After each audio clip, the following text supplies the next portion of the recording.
여러분, 예배는 갈망입니다. 하나님의 영광이 임하기를, 하나님 우리 가운데 임재하시기를, 어떤 현상이나 이상한 것을 추구하는 게 아니라 그 살아계신 하나님 만나기를, 그리고 구원되어지기를, 그리고 새로워지기를, 그리고 그분으로 충만케 되기를 원하는 갈망인 줄로 압니다. 여러분, 주님께서 나를 전심으로 찾고 찾으면 만날 것이라고 하셨습니다.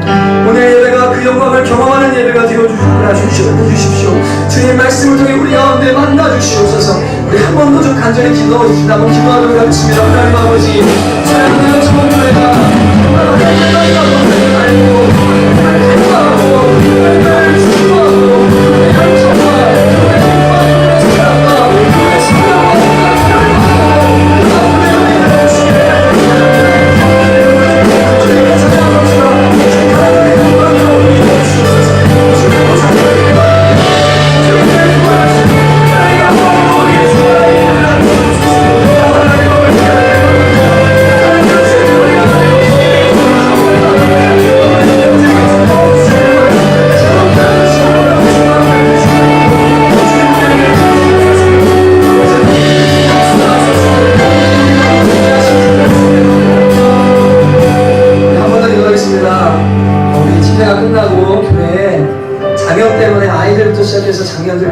몇 가정이 다 입원했습니다.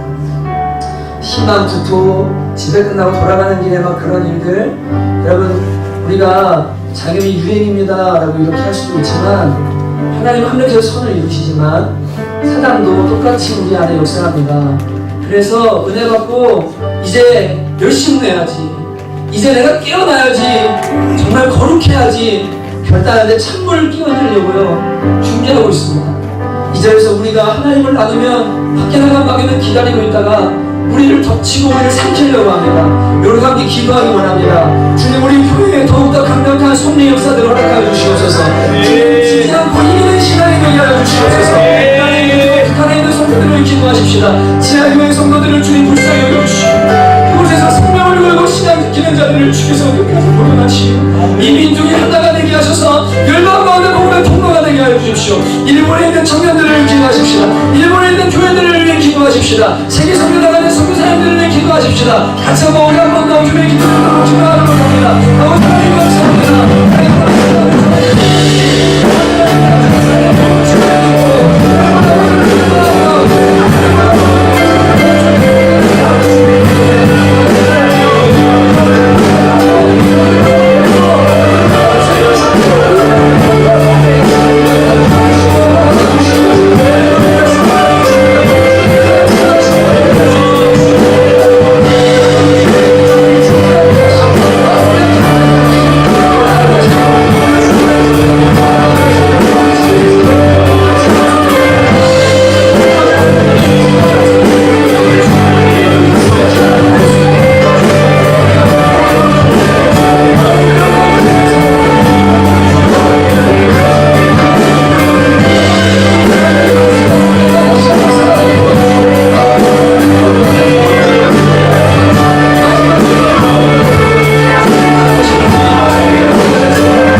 내게로 오라, 내가 너희를 쉬게 하려고 말씀하신 주 앞으로 나아갑니다.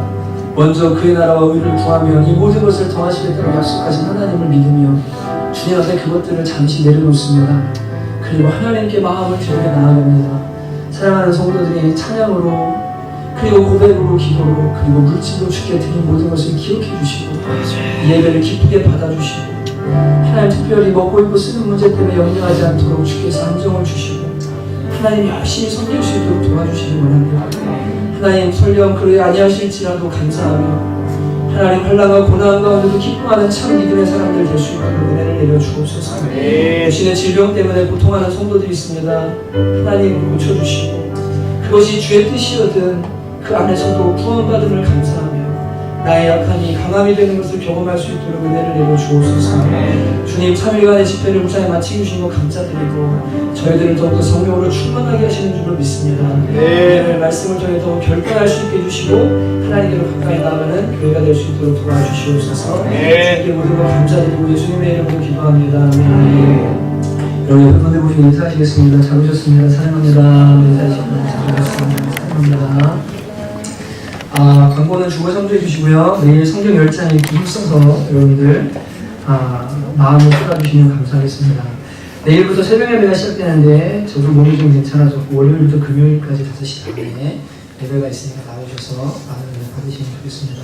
그리고 우리 한혜성 자매님 아이 출산했거든요. 그래서 다들 많이 다녀오셨는데 꼭 가셔서 찾아보시고 오늘 이 장염이랑 이번 주 한 3-4가정 이상이 다 막 입원하고 뭐 이런 일들이 있어요. 그래서 여러분 찾아보시고 같이 기도해 주시고 그러면 좋겠고 이번 금요일부터 전도 모임 재개되고요. 다음 주일 11시 5시에 집회 오셨던 데이비드 성교사님께서 다시 말씀을 전해주십니다. 여러분 같이 또 은혜 받으시고 또 강남에 있는 청년들은 많이 참석을 못하기 때문에 거기서 또 청년들과 함께 좀 말씀을 나눠주셨으면 해서 제가 요청을 했고요. 데이비드 성교사님은 아직 녹화 안 되죠? 네, 데이비드 성교사님은 진지하게 우리 교회의 신앙생활하는 것을 놓고 기도를 하고 계십니다. 그런데 그것은 이렇게 사역자로서가 아니라 그냥 본인이 신앙의 훈련을 받고 싶고 27살 때부터 너무 사역자로 유명해지면서 하나님과 잠잠히 만날 시간이 없었대요. 그래서 좀 진지하게 기도하고 공부하고 계시는데 여러분도 기도해 주시고 주님 뜻이 잘 이루어질 수 있도록 해주시면 좋겠습니다. 문화 쪽에 청년 쪽에 같은 꿈을 꾸고 있기 때문에 아마 코드가 잘 맞아서 그런 결정을 하시려고 하는 것 같으니까 기도 많이 해주시면 좋겠어요. 하나님 주시는 말씀은 이사야서 6장 1절부터 13절까지 이사야서 6장 1절부터 13절입니다. 제가 한 절 여러분 한 절 교독하겠습니다. 우시야 왕이 죽던 해에 내가 본즉 주께서 높이 들린 보좌에 앉으셨는데 그의 옷자락은 성전에 가득하였고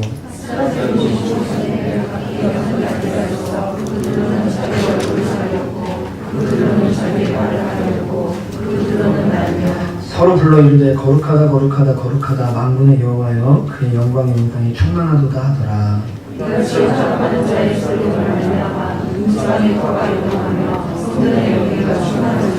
그때 내가 말하되 하루나 망하게 되었도다. 나는 입술이 부정한 사람이요 나는 입술이 부정한 백성 중에 거주하면서 만군의 여호와이신 왕을 배웠음이로다 하였더라.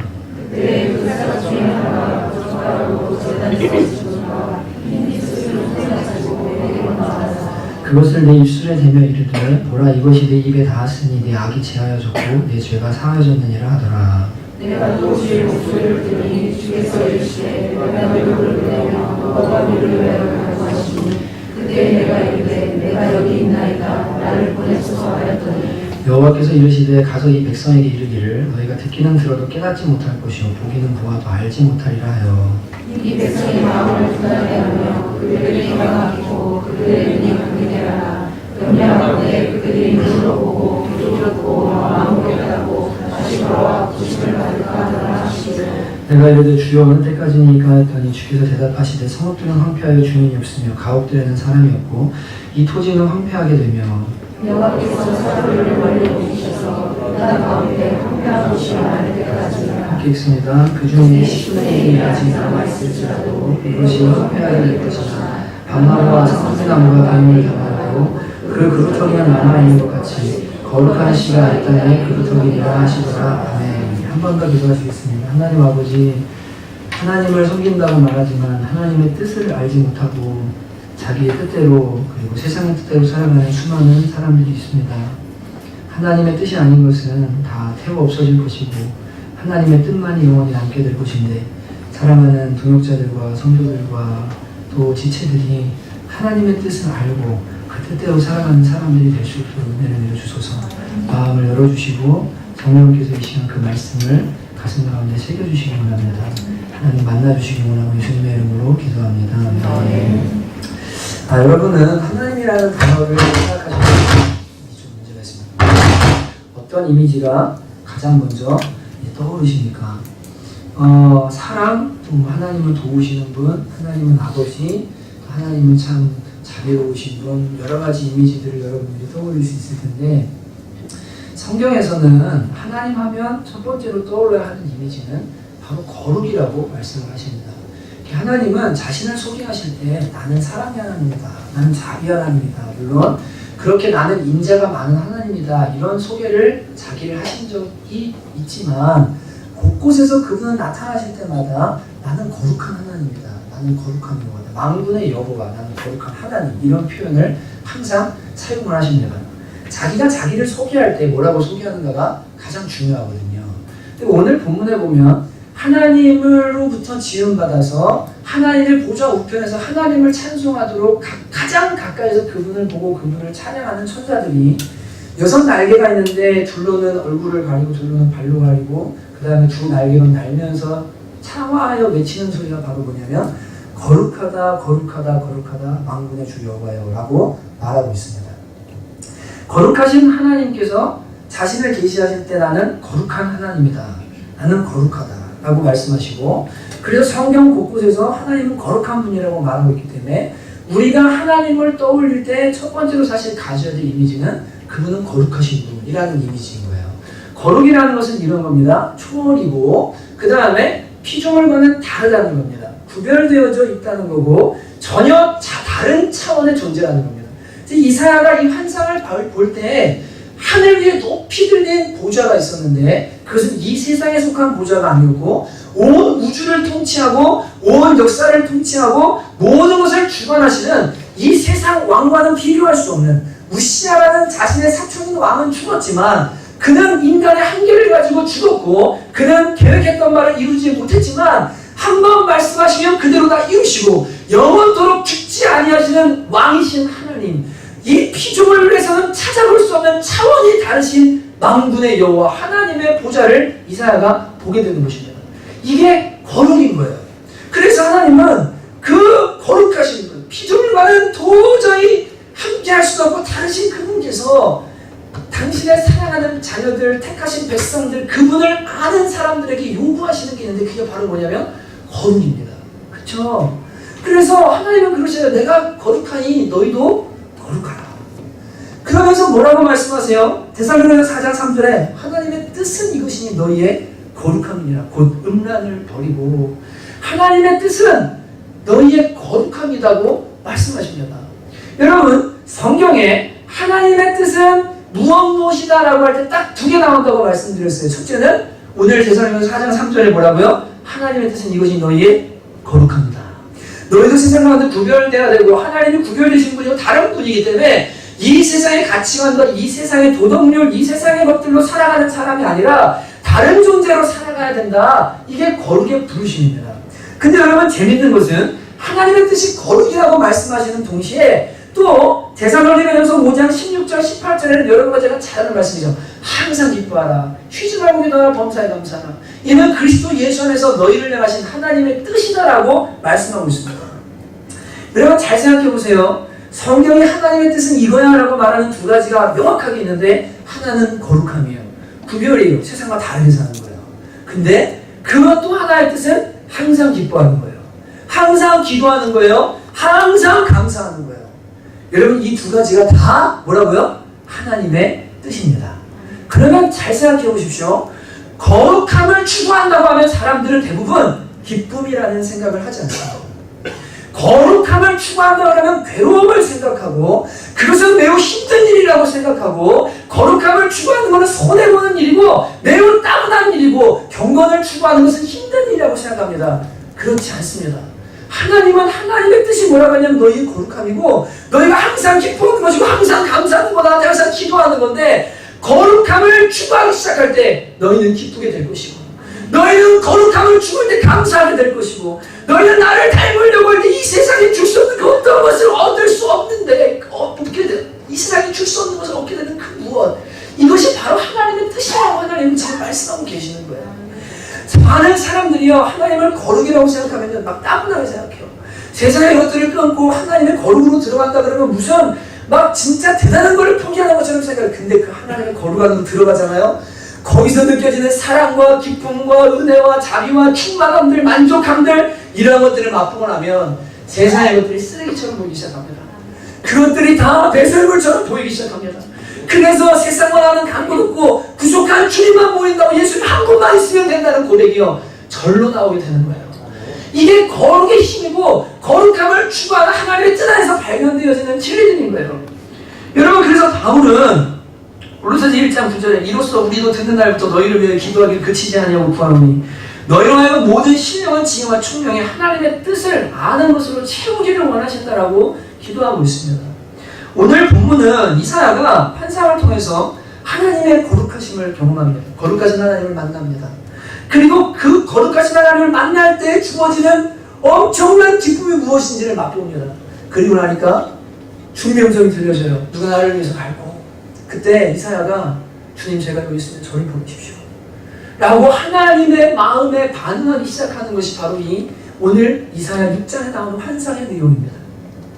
이 환상은 세 파트로 구성이 되어 있는데 첫째는 1절부터 5절까지 이 이사야가 객관적으로 거룩하신 하나님의 보좌를 보는 장면이 나옵니다. 4절까지.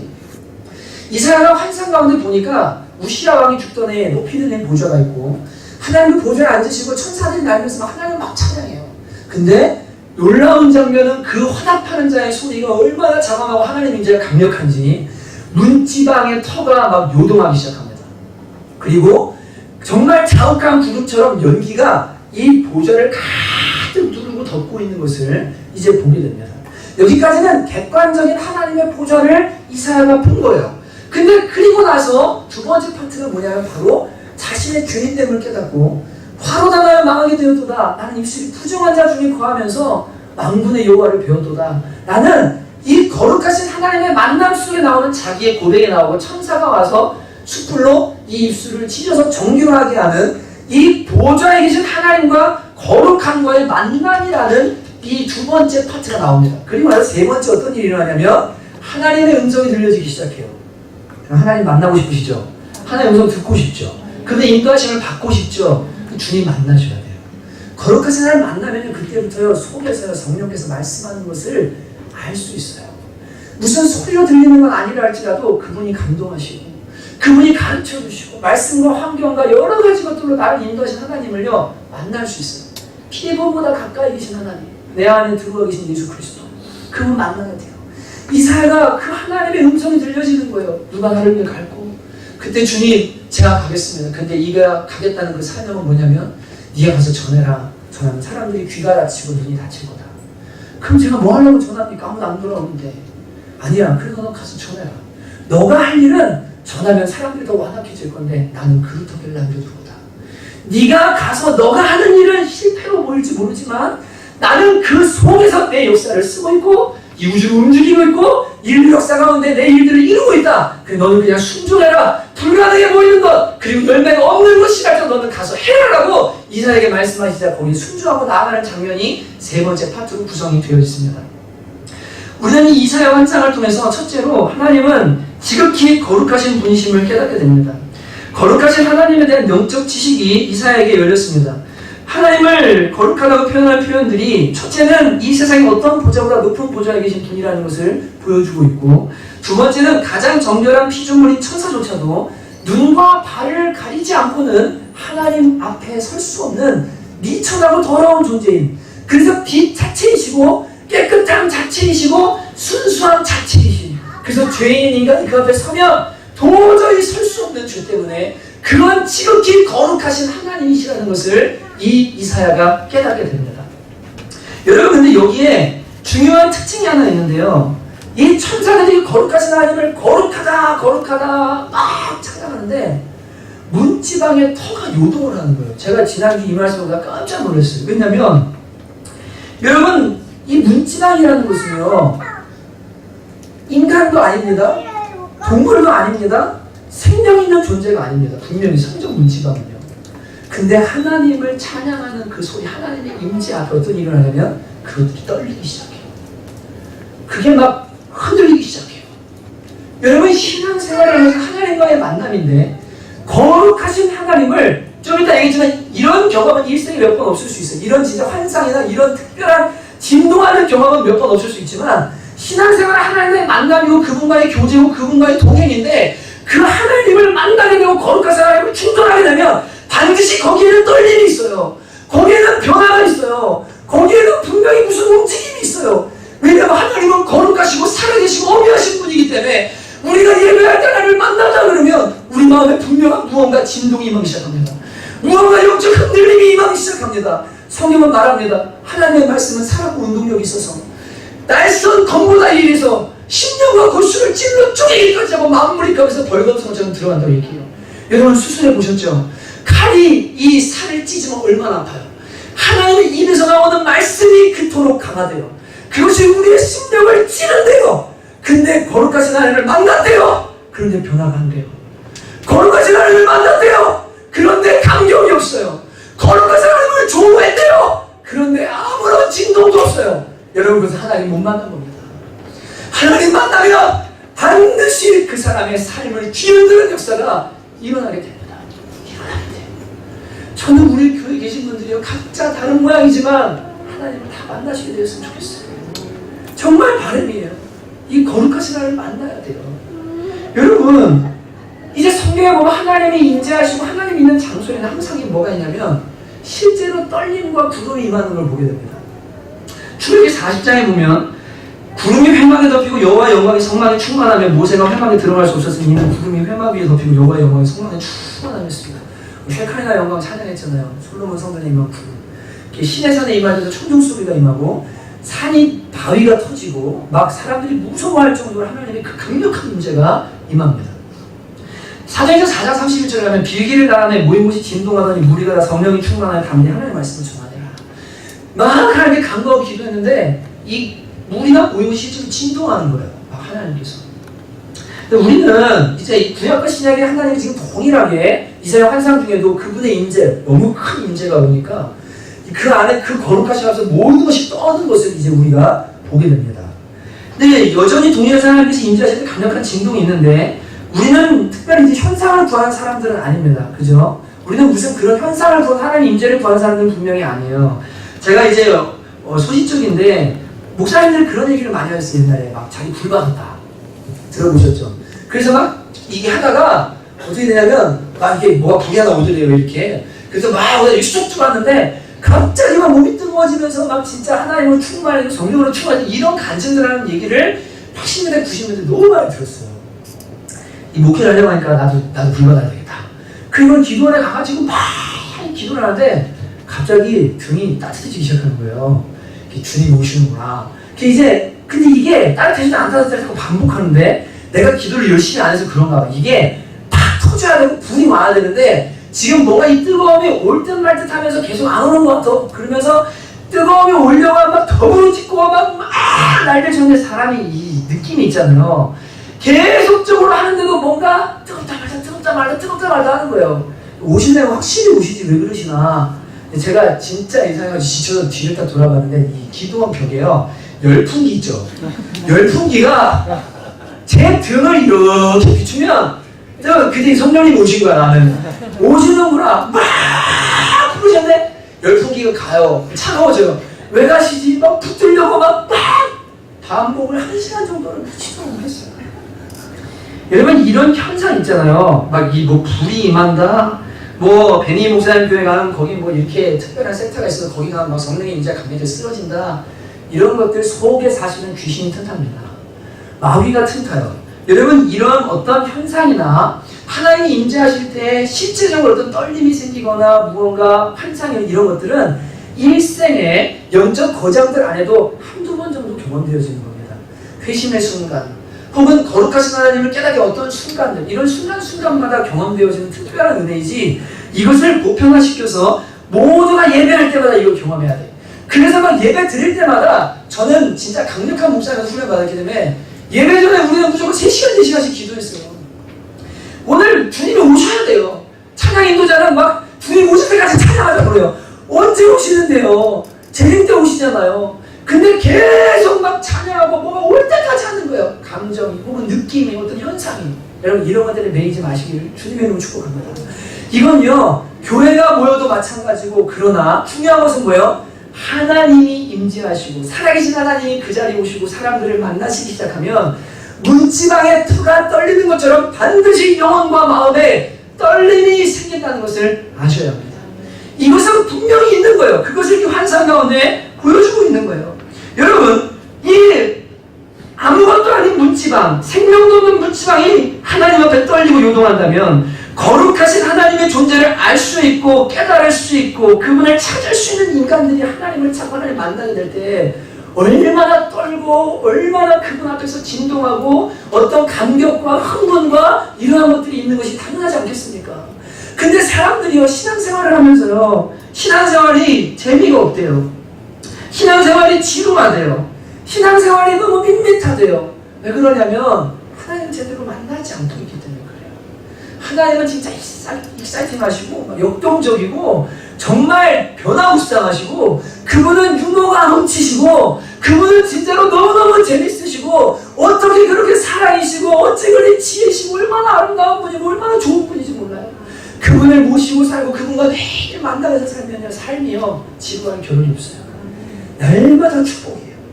날마다 은혜예요. 고난이다가도 그 속에 하나님의 뜻들을 깨달으면서요 진짜 기쁜 삶을 살 수 있어요. 이게 이루어져야 돼요.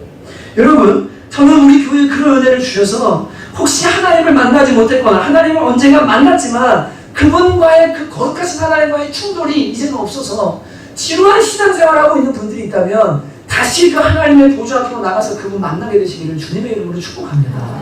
두 번째로 이 환상을 통해 깨닫게 되는 것은 거룩하신 하나님을 알게 될 때 인간의 영혼과 마음에 큰 떨림이 나타남을 알게 됩니다. 그것은 어떤 형태로 나타납니까? 바로 자신이 죄인이라는 사실과 그 하나님 앞에서 죽을 수밖에 없는 존재라는 것을 자각하는 떨림으로 나타나게 됩니다. 이사야는 하나님의 보좌를 보고 나서 첫 반응이 이거였습니다. 그때 내가 말하되 화로다 나여 망하게 되었도다. 나는 입술이 부정한 백성 중에 거주하면서 만군의 여호와이신 왕을 배웠습니다. 이사야가 거룩하신 하나님을 딱 만나서 느낀 것은요, 화로다. 성경에는 화를 곳곳에 표현하잖아요. 너의 화가 있다. 화가 있다. 이게 죽는다는 거거든요. 지옥 간다는 얘기입니다. 나 이제 죽었다. 하나님 앞에서. 나는 망하게 되었다. 왜냐하면 나는 죄인인데 지금 하나님을 만났는데 이것이 이사야의 떨림이었습니다. 영혼과 마음에요, 그 거룩하신 하나님 만나니까요 자기의 죄가 낱낱이 드러나기 시작하고 내가 죄의 한 가지 죽었네. 나 이제 죽는 존재구나. 큰 떨림이 이사야 속에 오게 됩니다. 이 단계는 어찌 보면 하나님을 객관적으로 보고 머리로 동의하고 아는 단계를 넘어서서 거룩하신 하나님이 어떤 분인지 알고 그 앞에 내가 죄인이라는 것을 깨달으면서 이제 직접적인 만남이 시작되는 거예요. 진짜 인격과 영혼의 만남이 하나님과 시작되는 거예요. 이 만남에는 반드시 하나님이 거룩하기 때문에 내가 죄인이라는 사실과 회개하지 않으면 죽을 수밖에 없는 존재라는 것, 그리고 회개조차도 내 힘으로 할 수 없는 무력한 존재라는 것을 깨닫는 것에 핵심이 있습니다. 이사야가 할 수 있는 것은 자신의 더러움을 보고요 그냥 그 자리에서 화로나다여 망하게 되었도다 하고 가만히 있을 수밖에 없는 게 인간의 시중인 거예요. 그게 죄인인 인간의 모습인 거예요. 하나님 앞에 병원으로 멀찍이서 보는 게 아니라 이제 무언가 그분으로 인한 마음의 떨림이 하나님을 만날 때 나타나는 건데, 불신자의 경우에는 이런 일들이 일어납니다. 조난 에드워즈라는 분이 신앙감정론에서 이런 걸 썼거든요. 인간은 치료제를 찾으려 하기 전에 반드시 자신이 비참한 상태에 있음을 느껴야 한다. 의사를 찾기 전에 아픔을, 그의 용서를 구하기 전에 감옥의 상태에 있음을 깨달아야 한다. 죄인은 새로워지기 위해서 예수 그리스도께로 돌이키기 전에 자신의 이전의 사악한 길에 대해 반드시 환멸을 느껴야 한다. 하늘의 의에 대해 갈망하기 전에 자신의 영적인 빈곤과 굶주림, 그리고 마귀에게 노예가 되어 있음을 민감하게 느껴야 한다. 그리고 그리스도의 쉽고 가벼운 멍에를 메워야만 한다. 주님을 찾으려 하기 전에 자신이 던져지고 자신이 깨어지고 자신이 비난받고 버려지고 죽어야만 한다. 여러분, 하나님은요 거룩하신 하나님 앞에 우리가 서게 될 때요 반드시 이 일을 말해요. 이 빛이, 이 거룩하심이 나를 비난하고 나를 깨뜨리고 나를 죽여요. 내가 죄인이구나. 하나님 나 큰일 났구나. 이제 어떻게 해야 되지? 이 반응이 일어나는 거예요. 신자의 경우에도 예수님을 믿고 있지만 헛된 걸 의지하고 하나님만의 무상을 섬기는 사람이 많아요. 이사야도 우시야 왕이 이 이스라엘의 소망이었어요. 거룩한 왕이었어요. 종교개혁을 일으켜요. 자기의 사촌이에요. 그러니까 이제 이스라엘이 회복될 거야. 하나님 나라 이 사람은 더 이루어질 거야. 왕이신 하나님을 보기보다 인간인 그 왕을 의지하는 인본주의를 하나님이 깨뜨리신 다음에 네가 의지할 것은 그게 아니라 나다. 역사를 주관하는 너는 인간왕이 아니라 바로 나다. 넌 나 중심으로 살아라. 하나님이 그것을 깨뜨리고 계시는 작업인 겁니다. 여러분, 이런 깨어지는 작업, 내가 죄인이라는 것을 깨닫고 이사야처럼 하나님을 알고 따르고 있음에도 불구하고 여전히 내가 죄인이라는 것을 깨닫고 그 앞에 떠는 역사가, 이 떨림이 거룩하신 하나님을 만날 때 우리 안에 일어나게 되는 거예요. 여러분, 근데 이 깨달음의 깊이가 어느 정도냐면, 사람들은 말합니다.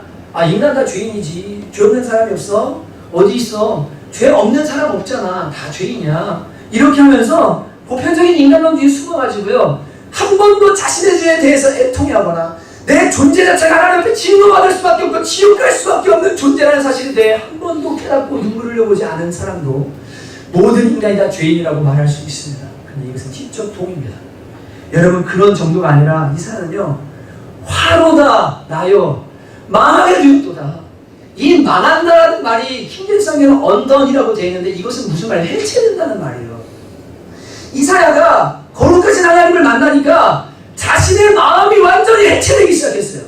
인격이 해체되기 시작했어요. 겉으로 볼 때는 괜찮은 하나님의 사람이라고 생각하고 정직한 사람이라고 생각했는데, 그 인격이 거룩하신 하나님 앞에 해체되고 나니까 너는 거짓말쟁이고, 너는 음란꾼이고, 너는 강간범이고, 너는 도둑놈이고, 하나님 앞에 죄인이라는 사실이 그 앞에서 낱낱이 쳐낸 거예요. 그게 망했다는 얘기예요. 오! 하나님, 나 망했다. 나 다 해체됐다. 나 이제 화를 당할 수밖에 없는 존재다. 이 정도까지가 지금 이사야가 거룩하신 하나님 앞에서 이 경험한 자신의 모습이었던 겁니다. 여러분, 많은 그리스도인들은 자기가 되게 괜찮은 사람이라고 생각합니다. 이 정도 11조하고, 이 정도 주일 성사하고, 이 정도 거룩함을 위해 살아가고, 이 정도 뭐 이렇게 살아가면 그 하나님 나 사랑하시고 내가 하나님 앞에 섰을 때 나는 떳떳할 거야, 나는 괜찮을 거야 라고 생각하고 착각하는 사람들이 많아요. 근데 거룩하신 하나님을 만나잖아요. 그리고 그분 앞에 매일같이 나아가잖아요. 시간이 지날수록 뭘 느끼냐면 나는 끝도 없는 죄인이라는 걸 느껴요. 그리고 붙들 수 있는 십자가밖에 없다는 걸 깨닫게 돼요.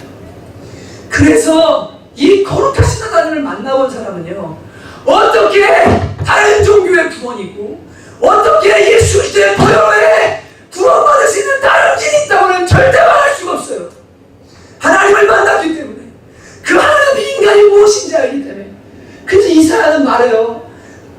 입술이 부정한 백성 중에 거하면서 모두가 죄인인데 그 중에 나도 죄인이구나, 나도 죽는구나. 이것이 이사야가 하나님 만났을 때 깨달은 떨림이었습니다. 여러분, 이사야가 화로다 나야 망해야 되었다, 내가 입술이 부정하다고 할 때 욕을 많이 해서 그럴까요? 입으로 거짓말을 많이 해서 그럴까요? 예수님은 말씀에서 그러셨습니다. 사람이 입으로 들어가는 게 사람을 더럽게 하는 게 아니라 마음으로부터 입으로 나오는 것이 그 사람을 더럽게 하고 사람들을 더럽게 하고 다른 것을 더럽게 한다고 말씀하셨습니다.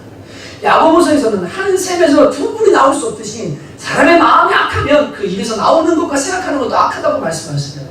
지금 이사야가 입술이 부정하다고 말하는 것은 단순히 내가 입이 부정합니다, 이 사람이 특별히 입에 죄가 많았나봐, 이런 얘기가 아니라 내 마음 자체가 썩었고 하나님 앞에 나는 망하였다라고 지금 고백하고 있는 거예요. 여러분, 성경은 로마서 3장 23절에 모든 사람이 죄를 범하였으면 하나님의 영광에 이르지 못한다고 이야기합니다. 진짜 하나님 앞에 서면요, 내 인격이 해체되기 시작하잖아요. 그 보좌 앞에서 내 모습을 진짜 보죠. 내가 했던 생각, 동기 모두 다 보죠. 나 진짜 다 죽었어. 진짜. 제가 여기 우리 사촌동생 부부가 와 있는데 알아요. 제가 회개했거든요. 사촌동생.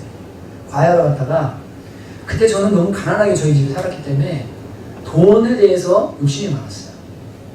우리 사촌동생 책상에 500원짜리가 있는 거예요. 제가 가져갔어요. 없어도 돼요. 근데 그냥 가져갔어요. 그리고는 나중에 사촌동생이 알게 됐어요. 근데 사촌동생 엄마한테 얘기했어요. 그리고는 그 엄마가 또 저한테 얘기했어요. 제가 아니 안 가져갔어요. 그때는 안 가져갔어요. 그랬어요. 근데 하나님을 그때도 군대를 갔다 와서 혹은 뭐 가기 전에 과외 부르면서 하나님 안다고 생각했는데 진짜 회개하고 하나님 앞에 제 인격이 다 해체되기 시작할 때 하나님 보여주셨거든요. 가져간 거, 가서 회개를 하고. 그리고 언젠가 만났을 때 지훈이한테 제가 그랬거든요. 야, 옛날에 내가 이 책상 돈 가져왔다. 내가 한번 왔는데 미안하다. 나 얘기했지? 기억나? 기억 안 나? 네, 진짜로. 근데요, 그 모습을 하나님이 저에게 보여주시는데 얼마나 부끄럽던지, 얼마나 더럽고 그 낱낱이 하나님께 이게 해치는 이사야가 하나님 없을 때 이런 경험만 해요.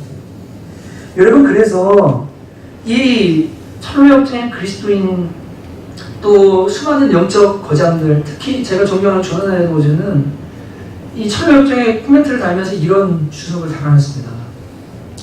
이걸 한번 들어보세요. 그리스도인이 경험해볼 적에 살리다니 다음에 어떤 일이 일어났는지. 이 마을에 살게 된 이후 나는 내 자신의 죄와 악에 대해서 심각하게 깨닫는 일이 많았다. 너무나 자주 큰 소리로 엉엉 울거나 때로는 오랜 시간 동안 그랬다. 그래서 자주 입을 꽉 다물고 있지 않으면 안 되었다. 회심하기 이전보다 내 마음의 더러움과 완악함을 크게 깨달았다. 만약 하나님이 나를 취조하신다면 태초부터 지금까지 존재한 모든 인류 가운데 가장 나쁜 사람이 나라고 하실 것이다. 그리고는 지옥 가장 밑바닥에 내려가게 될 것이다. 내 속에 있는 완악함은 이루 말할 수 없다. 내 모든 생각과 상상을 지배하고 있고 내 머리 위에는 죄에 대해 홍수가 일어나고 있다. 내 죄의 정도를 무한대 더하기 무한대, 무한대 곱하기 무한대랑 같과 같다고 하는 것보다 나은 표현법이 있는지 모르겠다. 나는 수년 동안 매우 자주 내 입에서 내 마음에서 무한대 위에 무한대, 무한대 위에 무한대라고 중얼거렸다. 내가 내 마음을 살피고 내 악을 바라보니 지옥보다 더 깊은 무한대의 깊이와 희면을 느꼈다. 주님께서 저와 여러분에게도 이런 깨달음을 주시기 원합니다. 왜냐하면 이 깨달음이 있을 때 천사가 화젓가락으로 입술을 지지는 것이 무엇인지를 깨닫게 됩니다. 그래서 실제로 우리는 우리의 죄 때문에 우리를 멸하신 하나님이 아니라 그 죄만을 제거하시고자 하신 하나님의 사랑과 은혜를 알게 돼요. 이사야가 하나님 앞에 섰는데 자기가 엄청난 죄인 걸 알았어요. 화가 나요. 망하게 되어서 이제 죽었다. 근데 천사가 부젓가락으로 숯불 하나를 가지고 옵니다. 근데 이 숯불이 죄인 이사야를 싸그리 태워 죽이는 것이 아니라 그의 입술을 정결하게 만듭니다. 그의 마음을 정결하게 만듭니다. 여러분, 이것이 복음인 줄 믿습니다. 이게 복음입니다. 여러분, 우리는요, 생각부터 행동부터 머리부터 발끝까지 세포 하나까지 다 죄인이에요. 거룩하신 하나님 앞에 서면 세포 하나도 남김없이 다 싸그리 태워서 죽여야 되는 죄인이에요. 근데 하나님께서요, 이 불이 뭘까요? 성령을 우리에게 보내십니다.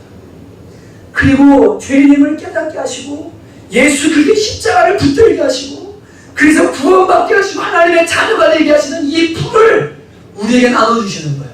정결한 불을 나눠주시는 거예요. 그 불로 우리를 멸하고 죽이는 것이 아니라 다시 하나님의 자녀가 되고 새롭게 되어서 하나님의 마음에 반응할 수 있는 사람으로 우리를 구원하시는 하나님의 사랑과 인자가 있다는 사실에 우리가 감사하고 감격해야 될 줄을 믿습니다. 여러분과 제가 진짜로 여러분과 저를 가만히 살펴보십시오.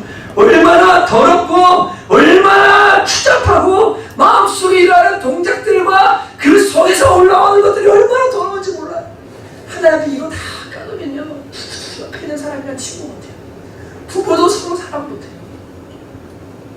남자들 속에 올라오는 음란 아내가 그거를 필름으로 다 봐봐요. 여러분과 부부생활 유지하겠습니까? 속에서 올라오는 욕심과 이 더러움들과 이것들 있잖아요. 사람은 죄, 칼빈이 말한 죄의 공작이 맞아요. 근데 하나님의 불이 정결하게 안 하면요, 절대 구원의 소망도 없고 절대 하나님의 설 수 없는 죄인이라는 것을 우리는 알고 있습니다. 근데 하나님께서 그 일을 하시고자 자기 아들을 보내셔서 십자가에 못 박으시고요, 성령님 어느 날 보내셔서 이 선행하는 은혜라고 그래요. 내가 죄인임을 깨닫게 했어요. 어떤 사건을 통해서 나의 무력함과 나의 악함을 보게 해주세요.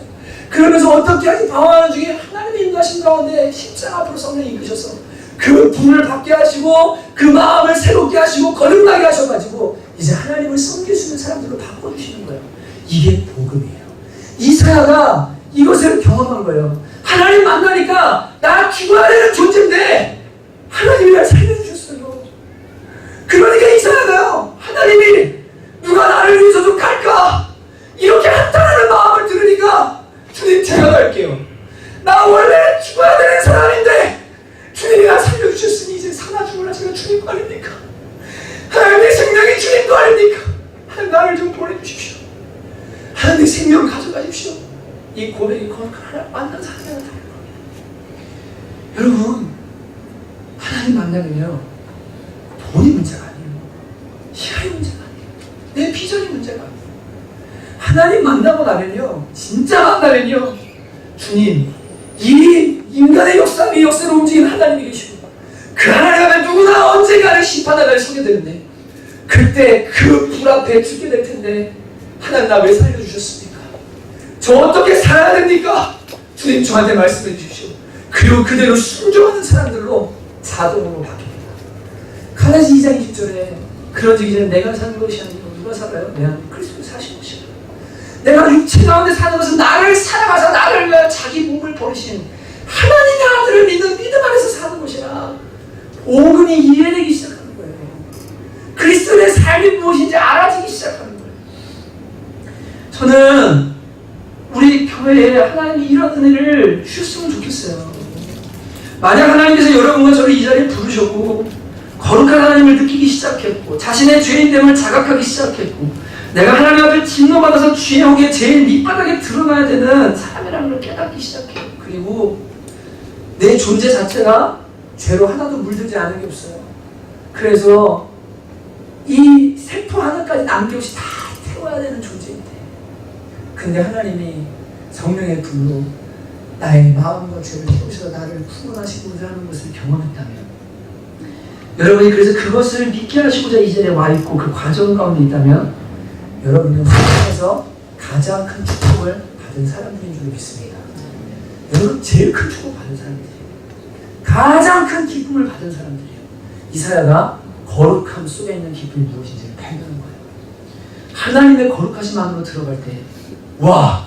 진멸당해야 되는데 나를 다 싹 태워도 모자라 바로 주님 나를 살려주시네. 하나님의 엄청난 구원의 은혜가 있구나. 거기에 반응하면서 자신의 삶을 드리는 것이 바로 6절에 나오는 이사야 환상입니다. 여러분, 이사야는 죄인임을 깨닫고 거룩함에 서서요 자기할 수 있는 게 없었습니다. 이 불도 누가 가져다 주죠? 천사가 가져다 줍니다. 히브리서에 보면요, 하나님이 그의 사역자들을 불꽃 주고 천사를 바람으로 삼으신다고 하거든요. 이 불꽃도 천사가 갖다 줘요. 그러니까 이사야는요 죄인 걸 알면서도 뭘 할 수 있는 게 없는 거예요. 이거를 우리는 전적 타락이고 전적 부패라고 말합니다. 인간이 하나님을 찾을 수도 없고 죄인임을 깨달아도 하나님 앞에 거룩해질 수 있는 방법이 없어요. 여러분, 우리가 구원받는 데 있어서 내가 무언가 할 수 있다고 생각하고 내 의지로 하나님을 선택했다고 생각하고 내가 무언가 하나님을 향해 헌신했고 이랬기 때문에 내가 천국 갈 자격이 된다고 생각하면 그것은 또 하나의 의입니다. 여러분, 이것은 구원에 더해질 수도 없고 하나님의 구원을 더럽게 만드는 우상숭배예요. 여러분, 우리는 구원에 있어서 절정으로 무력해요. 우리가 성령님을 만나고 십자가 앞에서 구원받는 일은요 오직 하나님의 기도로 있는 줄로 믿습니다. 이사야가 할 수 있는 일은 그냥 거룩하신 하나님을 서서 우는 거예요. 화로 나나여 망하게 되었도다. 화로 나나여 망하게 되었도다. 나 이제 어떻게 해야 되냐. 그때 하나님의 구원이 오는 거예요. 하나님 선물인 거예요. 그래서 에베소 2장 8절은 믿음은 하나님의 선물이라고 말해요. 이것은 행위에서 난 것이 아니니 아무든지 하나님 앞에 자랑하지 못하게 합니다. 하나님의 선물 받으시길 주님을 축복합니다. 하나님이 여러분 이 자리를 불러놓고 복음을 듣게 하실 때는요 그걸 주고 싶으신 거예요. 주고 싶은 거예요. 신앙은요 억지로 만들어지는 게 아니고, 우리 교회 오면 제가 1년 동안 예배 만들겠어요. 봉사하지 마세요. 한 달 하지 마세요. 막 그러잖아요. 억지로 만들어지는 교육이 아니에요. 종교가 아니에요. 이건 생명이고 이것은 하나님의 생명력이 흘러가는 거예요. 하나님의 생명이 그 사람 속에 들어가면요 사람 움직이기 시작해요. 반응이 일어나요. 떨림이 일어나요. 이게 생명의 종교고 이것이 기독교예요. 여러분, 그 일이 우리 안에 일어나야 되는 거예요. 이미 일어난 줄 믿고 이 거룩하신 하나님과의 만남이 더 깊이 이루어지기를 주님의 이름으로 축복합니다. 여러분, 그래서 이것을 깨달은 사람들은 거룩한 하나님 만나요. 나는 이미 죽었어요. 나는 이미 지옥 가야 돼요. 하나님 심판하면서 이미 심판 받았어요. 근데 하나님 날 살게 하세요. 나를 구원하셨어요. 이제 나는 사나 죽어나 죽을 거야. 하나 이 세상에 대해 죽고 나는 하나님을 위해 삽니다. 이렇게 변화되면 사명이 주어집니다. 하나님의 음성이 들리기 시작해요. 너 가라. 근데 갔는데 말해도 못 알아듣고 깨우려고 해도 안 깨워줘요. 그리고 역사는 내가 생각했던 방향과 반대로 가는 것 같아요. 근데 하나님은 가라 그래요. 그리고 죽으라 그래요. 십자가를 지라 그래요. 근데 하나님은 저쪽에서 그 통해를 통해서 일하시기 시작해요. 이게 하나님을 만난 사람들이 부와 명예와 그리고 세상의 무언가를 버리고 주님의 부르심을 따라 들어간 사람들이었어요. 청년들에게 다니엘에서 강의를 했죠. 미쳤다고 80세가 돼가지고 다니엘이 세 총리 중에 가장 높은 총리가 돼서 이제는 가장 하이라이트를 때려야 되는 부귀환을 그 자리에 한 달만 기도 안 하면 돼요. 한 달만 금신하에게 절 안 하면 돼요. 한 달만 다 하면 돼요. 근데 하루에 세번 기도하고 사자굴로 들어가요. 이것이 하나님을 만난 사람들의 신앙인 거예요. 그게 힘인 거예요. 여러분, 이런 일이 우리 안에 일어나야 됩니다. 왜냐하면 마지막 때가 바벨론이라고 얘기하죠. 바벨론의 복음이 갇혀있거든요. 누군가는 그 바벨론 안에 들어가서 이걸 살아내고 전투적으로 주님 말씀대로 해서 그 안에서 주님의 역사가 일어나는 걸 봐야 돼요. 내가 죽더라도 누군가 거기서 피를 흘려야만 돼요. 여러분, 제가 뭐가 좋아서 문화사에 너무 강남까지 나가겠습니까? 그 바쁘고 힘들고 그런 와중에 목회도 바쁜데 왜 청년 세대를 세우고 왜 고등학생들을 세우고 중학생들을 세워야 되고 문화라는 이 코드 전쟁이 있기 때문에 여기서 누군가는 있어서 그 일을 해야 되거든요. 박정훈 사님과 아무도 안 해요. 여러분, 연예인들이요 수백억의 재산이 있어요. 제발 엔터 하나만 좀 세워달라고요. 자기가 그렇게 주님을 경외한다면, 자기가 그렇게 문화를 두고 영광 돌리기를 원한다면 거룩한 문화를 만들어낼 수 있는 그런 기획사. 레이디스 코드 지난주에 보여드렸죠. 그 예수 믿는 애가 독사와의 키스하고 죽어있는 남자와 키스하다가 실제로 그 두 아이가 죽음을 맞는 것처럼 영적 죽음을 문화를 통해서 뿌리고 있는 이 시대에 정말 연예인이 돈이 많아요. 자기가 진짜 거룩한 문화로 사람들 죽이 이끌고 왜 그걸 안 하느냐고요. 십자가를 전하니까 안 하는 거예요. 자기 돈 들어가니까 안 하는 거예요. 죽기 싫으니까 안 하는 거예요. 명예와 인기를 포기하기 싫으니까 안 하는 거예요. 여러분, 그러나 하나님은 이 마지막 때요 자기의 생명을 얻어서 이사야처럼 주님, 제가 여기 있습니다. 저를 보내주십시오. 거룩하신 날 만나고 나니 주님, 제가 주님 위해 살겠습니다. 이런 사람들을 찾고 계세요. 저는 여러분이 그런 사람 되기를 원해요.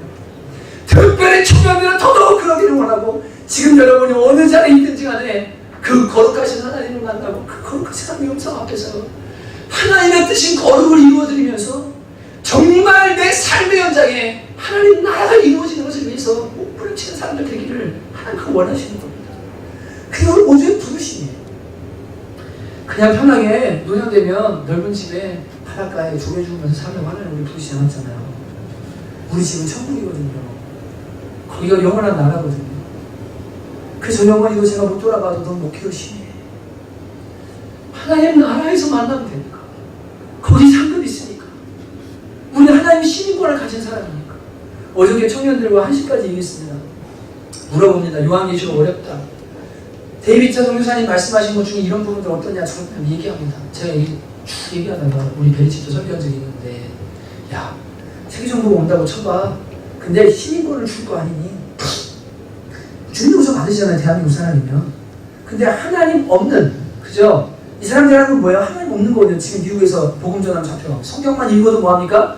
공립학교에서 이거 가르쳤다 큰일 나고, 아이가 십자가를 크리스마스 그렸다가 제가 이 선교사님 강의 듣기 전부터 저와 제 아내는 계속 보던 거기 때문에 십자가 그렸다가 정신병원 가가지고 판결을 받아서 작년 9월인가 올해 며칠입니까? 3월인가? 판결을 했는데 애 양육권을 뺏어갔거든요. 이 아이를 극단주의를 기른다고. 십자가 피치는 이런 거는 이거는 너무 잔인한 거기 때문에 크리스마스 왜 이런 걸 생각하느냐고. 그래서 그 아이 양육권을 뺏어가요. 이런 일이 일어나요. 목사님들 중에 강간을 동성애가 죄라고 했다가 잡혀가는 분들이 일어나요. 수갑차 먹어서 끌려가요. 이게 미국 현실이에요. 여러분, 이렇게 점점 세계가 하나님을 대적하고 하나님 없다고 말하고 종교는 통합합니다. 교황 설교했죠. 프랑스 교황이 와서 가식을 떱니다. 바티칸에 있는 재물이나 팔아서 가난한 사람 도와주지. 소울 타고 쓸데없는 짓거리면서 종교 통합 운동해요. 사탄 숭배자들이요. 그래서 뭐합니까? 종교를 통합하고 경제를 통합하고 해서 결국에는 하나님 없는 정부를 만들어요. 그리고 요한계시록 13장에 66의 표를 줍니다. 이 표를 받지 않으면 매매를 못해요. 직장생활도 못해요. 병원도 못 가요. 그 표를 주면서 넌 우리 정부에 속한 사람은 표를 줄 거 아니냐. 그러면 우리는 하나님께 속한 사람 아니냐. 성령의 스티그마, 성령의 표, 성령의 인식표를 받은 사람들인데 그 하나님 없다고 말하는 정부가 그 표를 여기다 넣으라고 함께 이마와 오른쪽에 받으면 되겠냐. 결론은 명확하다. 그 맞으면 큰일 난다. 그런 문제는 어디까지 상용화됐나에 대한 논란이 많다. 이게 의료로 받았는데 제 생각은 그래요. 이거 이미 기술은요 업그레이드 시켜서 여기에 주민 등록이랑 그리고 여기서 계좌 이체하고 할 수 있는 모든 정보들 있죠. 데이터 심을 수 있을 만큼 해놓고 집어넣기만 하면 그 다음에 이제 이 소프트웨어 업데이트하는 거지. 핸드폰 여러분 계속 업데이트하죠. 그죠? 그것처럼 계속 그렇게 갑니다. 그러면 그냥 나는 그냥 편의 때문에 받았어요. 저는 그냥 의료 때문에 받았어요. 치매 때문에 받았어요. 아이들 유아들 실종되는 것 때문에 받았어요. 그런데 받고 보니까요 깨어있지 않으면 분별하지 않으면 그게 나도 모르는 거예요. 여러분 요한계시록 보면 사람들이 막 부족으로 고생한다고 그러고 헌데를 안 한다고 그러는데 여러분 몸에다가 전자칩을 집어넣고 전자파를 계속 이거를 쏴대요. 어떤 일이 일어나겠어요? 여러분 반드시 문제 일어납니다. 성경은 하나도 틀리지 않아요. 여러분 그런 일이 일어날 때가 지금이고 지금이 그런 시기로 우리가 살아가고 있기 때문에 깨어서 정신 차리셔야 돼요. 대미차 성교사님 불러서 무슨 뭐 와가지고 죄송하지만 저에게는 하나도 안 새로워요. 저희는 오래전부터 그런 것들을 읽고 듣고 보면서 이미 알고 여러분 영상 보셨죠? 제가 설교 때 3년 전부터 몇 번이나 보여주던 그런 영상들 아닙니까? 같은 영성, 같은 마음 마지막 때를 끼워면서 가는 거예요. 여러분 그런 분을 불러서 왜 여기서 설교하시고 여기서 해달라고 이 스피릿 전해달라고. 제가 목회자라서 강력하게 얘기 못하는 부분들이 있는데 강하게 하려고 해도 왜냐하면 신앙이랑 다르니까 다 약하니까 지금 그렇게 못하는 사람 있으니까 너무 강한 복음이 가면 이 사람들이 복음을 만나기 전에 뿌리가 뽑히는 경우가 생깁니다. 성교사님 모셔서 좀 다 쏟아주십시오. 제가 우리 교회가 분사가 되기를 원합니다. 좀 많이 쏟아주십시오. 그랬더니 새벽 2시간지 3시간지 와 주저 마음이 터져서 같이 울고 저 너무 감사해서 이런 시간을 여러분 그래서 제가 다시 한번 여러분들에게 권면합니다. 두 가지를 이 마지막 때 이사야와 같이 거룩하신 하나님을 만났다면 여러분 그 하나님을 만났다면 만약 못 만났다면 하나님 만나게 빨리 기도하셔야 돼요. 나의 주인됨을 깨닫게 해달라고 기도해야 돼요. 그래야 천국과 지옥을 확실해져요. 천주교가 왜 이단이라고요? 천주교는 성경에 없는 걸 더하는 이단이라고 말씀드렸어요. 하나님 우리 사이에 예수님만 있으면 되는데 성모 마리아를 집어넣어요. 사제들을 집어넣어요. 성경은 천국과 지옥밖에 없다고 말하는데 연옥을 집어넣어요. 그래서 무언가를 자꾸만 더해요. 구원받는데 예수 믿는 믿음만 있으면 돼요. 맞아요 안 맞아요? 신앙 지식 아니에요. 그 믿음 가지고 살아내려고 하는 참된 믿음만 있으면 구원받아요. 그리고 우편가도 구원받는 거예요. 공로가 아니에요. 근데 공로를 집어넣어요. 여러분 자꾸만 뭘 더해요. 이게 너무 큰 거예요. 그래서 이제는 우리는 뭘 해야 되냐면 말씀이 있는 순수한 신앙을 가지면서 자꾸 세속의 것들이 들어오는 것을 빼내야 돼요. 자꾸 버려야 돼요. 이 작업을 계속해서 해야 돼요. 제가 아내가 어느 날 신앙서적을 막 열심히 읽어요.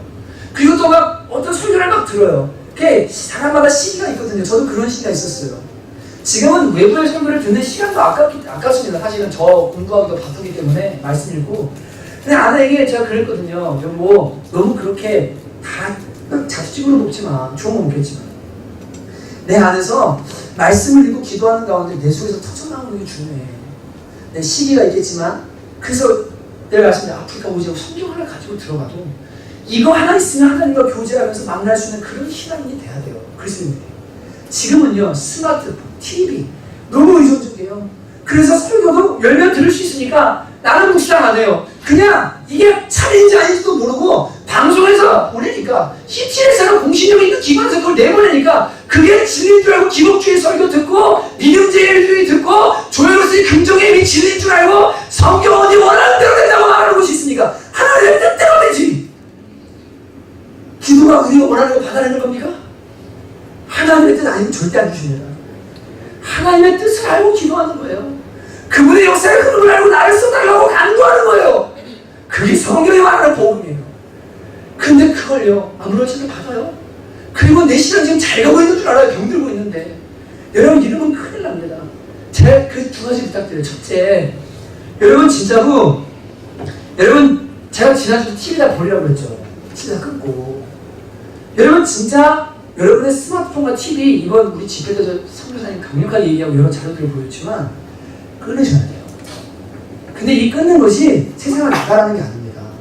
미디어도 끊어야 되는데 미디어 금식을 한다 이렇게 하는데 이 미디어 금식은 어떤가 이런 겁니다. 디모데후서 4장 4절에서 5절에 보면 이렇게 말씀하세요. 하나님 지으신 모든 것이 선하면 감사함으로 받으면 버릴 것이 없나니 하나님의 말씀과 기도로 거룩하여지느니라고 말씀하십니다. 여러분, 음악의 정사에서 거룩한 음악을 만들어야 되는 사람이 음악을 몰라요. 그러면 만들 수 있어요? 없어요? 없어요. 하나님의 영감을 받아서 물론 만들지만 이걸 알아야 돼요. 그래야 이 속에 사단이 역사하는구나, 이런에 어떤 일들이 일어나는구나 분별할 줄 알아야 됩니다. 또 어떤 노래들은 일반 은총 속에서 사랑을 노래하고 우리의 마음을 하나님께로 이끄는 어떤 도구하는 일반 은총인 노래들도 있어요. 진짜로요. 그래서 이 노래를 부르다가 사랑이 샘솟고 부흥하네, 노래를 부르다가 인생의 험함을 깨닫고, 노래를 부르다가 하나님께로 나가야 되구나, 뭔가를 찾아야 되구나, 이런 경우들도 일어납니다. 하나의 일반 은총이거든요. 근데 그 안에 물론 악한 것도 있어요. 근데 분별할 줄 알아야 되거든요. 위기와 금식은 왜 하는 거냐면, 내가 말씀과 기도 속에 평생 끊으라는 게 아니에요. 깊이 들어가는 거예요. 깊이 들어가서 하나님으로 충만해지고 복음으로 충만해지고 성령으로 충만해지는 시기를 한번 경험하고 나잖아요. 그러면요, 그 다음부터는 이것들이 다가오죠.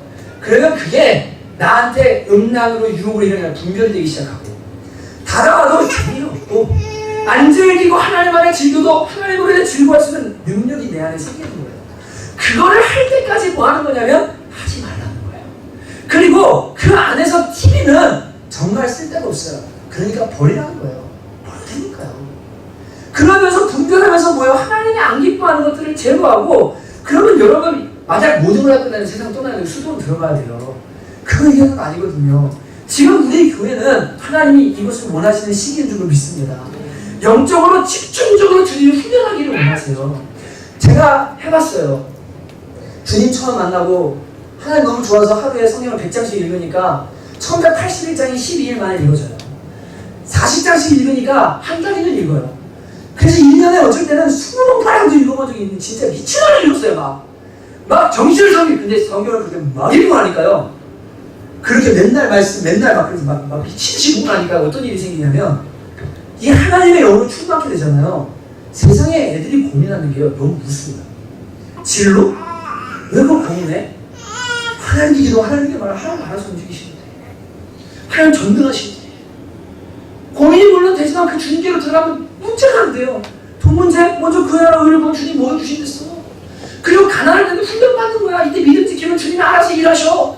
얼마나 든든하고 얼마나 감사하고, 이 세상의 고민들과 이런 거리들이요, 우스워 보이기 시작해요. 그래서 다른 삶을 살아요.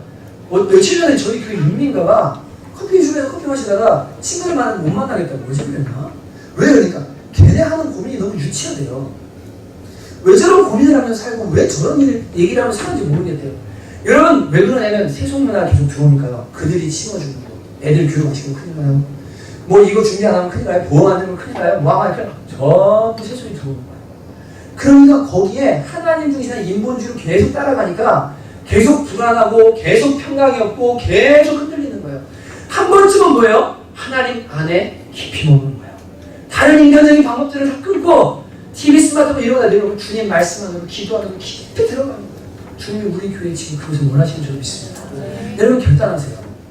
TV 버리십시오. 제가 감사합니다. 우리 교회 오래전부터 TV 안 놓기를 계속 해왔는데, 어떤 사람들은 결혼할 때부터 안 놓고 어떤 사람들은 놨다가 이거 쓸데없네 그래서 팔아가지고 그걸로 성경이 보내고 그냥 집에 TV 안 놓는 거 이러고 계속 살아가고 가는, 이번에도 결단한 분이 있어요. 집회 통해서 어떤 분이 TV를 팔기로 했대요. 근데 위약금을 물어야 돼서 어떻게 할까 했는데 10만원 15만원 위약금을 물어야 되는데, 지금 가족의 영혼과 우리 영혼을 위해서는, 애들 영혼을 위해서 TV를 놔두는 게 안 되겠다. 팔기로 결단을 했다는 거예요. 너무 잘하셨다. 너무 잘하셨다고. 얘기해도 됩니까? 김주영 사모님입니다. 근데 감사한 이 가정이 지금 장염으로 다 입원했어요. 애들이랑 사모님도 입원했다가 지금 온 거거든요. 근데 병실에 들어갔는데요, 감사하게요, TV가 없어요. 내가 너무 감사하더라고. 병실에 가는데 애들이 무료해. 그러면 TV 끊기로 했는데 애기 TV가 있으니까 아프니까 울면 틀어주고 싶을 거 아니에요. 스마트폰도 안 보려고 했는데. 근데 병실에 TV가 없어요. 할렐루야, 하나님 이거 사랑하셔서 진짜 하시는 거예요. 제가 바람은 이번에 있는 동안 TV를 파셔야 됩니다. 아멘이죠. 떼어드리다 갖다 놓으세요. 그리고서 사는 사람이 있다면 갖다 주세요. 그러면 돼요. 결단한 거를 지켜야 돼요. 저희 집은 결혼하고서 TV가 없는데 아이 기진이가 태어났을 때 제 아내가 예를 들고 3년 동안 매일 예배를 드렸어요. 근데 놀라운 것은 이 아이가 100일이 되는 뭐 난지 한 달 전에 뭐라 그래요. 근데 여기 누워서 혼자서 찬송 부르고 혼자 쇼를 하는 거죠. 죄송하지만 믿음의 쇼를. 근데 제가 보면서 그때는요, 아우 저렇게까지 할 필요가 있나? 저도 사이가 바쁘니까 뭐 새벽에 나가면 12시 들어오고 이런 일이 다 많잖거든요. 남부 사람이 섬길 때. 그렇게 몇 년을 살았어요. 100일 때까지 예를 한 번도 못 알아봤으니까. 진짜 월요일은 너무 피곤해서 뻗어있고. 근데 그렇게 하는데 우리가 경험을 하는 90몇쯤 됐을 때 아이가 극심하게 막 우는데 마치 뭘 본 것처럼 우는 거예요. 근데 몇 시간을 달래도 안 돼요. 그래야 그때 하나님 제 마음에 주신 게 이거는 기도해야 될 문제다. 영적인 문제다. 그래서 우리 예배 드려야 될 것 같아. 침대에다 그 아이를 눕혀놓은 기진이를 아내랑 같이 찬송을 부르는 예배를 드렸어요. 그리고 막 대접하고 보혈 찬송 부르고 이 아이는 하나님의 겁니다. 하나님이 거룩하게 하십니다. 이 아이는 주님이 주님입니다. 막 선포하면서 같이 예배하고 기도가에 손에 머리를 얹고 기도를 딱 하고 끝났는데 정말 거짓말처럼요. 이 악을 쓰는 악이 아이가 쓰는 악이 아니었거든요. 애기가 쓰는 악이 아니었어요. 진짜로요. 근데 얘가 뭘 봤나? 진짜 놀랄 정도로 그렇게 악을 몇 시간, 6시간? 엄청난 시간을 그러다 얘기가 죽겠다 싶을 정도로 그러다가 예배가 딱 끝나는 순간 정말 거짓말처럼요. 온몸에 힘이 썩 풀어지더니요. 아이가 쑥 자요. 그 이후로 그 일이 한 번도 안 일어나요. 그리고 나서 기진이는 며칠 전에 아내가 이런 얘기 하는데 여보나 깜짝 놀랐대. 어젠가 그지? 그런 얘기 해요. 왜? 기진이가 되게 놀랬대요. 왜? 그러니까 아니 집에 있는데 기진이가 야 찍고 얼른 잘 준비하지 그랬는데 얘가 엄마를 째려보더니 이렇게 막 노려보더래서 너 왜 그래? 너 엄마 미워? 그러니까 갑자기 얘가 가만히 있다가 그래요. 그럼 그런 적이 있는데 왜 그러나 그래가지고 너 왜 그러는데 그래서 속마음을 이제 왜 그러는지 이제 들어간 거예요. 이 대화를 한 거예요. 여러분 그거 아시죠? 죄가 있으면요 이 죄는요 이 죄라는 것이 들어오는 순간 여러분 우리가 제가 다쳐보면서 느끼는 건데 오른다리가 다치잖아요. 그럼 어느 어깨가 아픈지 아세요? 왼쪽 어깨가 아파요. 되게 이상해요. 죄라는 게 한쪽 마음에 들어오면요 이 죄가 자기를 드러내면 금방 제거가 되기 때문에 죄는 항상 속입니다. 그리고 강압합니다. 그래서 죄라는 게 들어오면 이게 포장하고 있는데 문제는 어디 다른 쪽으로 일어나요. 이게 항상 죄의 습성이거든요. 근데 이 아이가 똑같은 거예요. 영혼이요. 죄가 들어갔어요. 좀 이따 제가 오늘 말씀드릴게요. 근데 그것이 뿌리가 돼서 뭐냐면 불순종하고 싶은 마음이 올라오는 거예요. 엄마한테 불순종하고 싶은 거예요. 얘기를 나누다 보니까 아이가 갑자기 펑펑 울면서 뭐라고 하냐면 엄마 나 우상 숭배했어. 나 이제 어떻게 지옥 가? 막 그러더래요. 제 아내가 네가 무슨 우상 숭배를 하냐? 네가 부들을 사랑하고 백을 사랑하고 뭐 이런 차근차근 이런 것도 아니고 너가 무슨 우상 숭배를 했는데 했더니 들어보니까 영주 집사님 맞죠? 영주 집사님이랑 분당에 무슨 공원을 갔더니 율동원에 갔는데 거기 갔더니 그 호국 소녀들 있잖아요. 우리나라를 위해 싸우다 죽으신 분들. 그 기념한 게 있는데 얘가 이모 이게 뭐예요? 그랬더니 이거 나라를 위해 싸우다 죽으신 고마운 분들이야. 그랬더니 얘 마음에 고마운 마음이 들어서 거기다가 절을 했대요. 근데 어느 날 유초동부 예배를 드리는데 이 우상 숭배하면 지옥과 하늘 안 기뻐한다는 걸 배운 거예요. 이게 마음속에 계속 남아있었던 거예요. 그래가지고 펑펑 울면서 갑자기 나 우상 숭배했다. 어떻게 해야 되냐고 절했다고 막 울더래요. 제가 왜 그러냐면요. 얘는요. 하나님 앞에 반응해요. 이 아이는 하나님 앞에 반응이 일어나요. 그래서 5살, 6살 때부터 그림을 그리면 천국을 그리고 십자가를 그리고 예수님 사랑한다고 그러고 갑자기 어느 날 있다가 아빠 나 마음이 좀 이상해서 방에 들어서 기도할게. 얘가 지금 장난치나? 들어가는데 15분 동안 펑 울고 기도하는데 무슨 기도했는데 회개 기도했대요.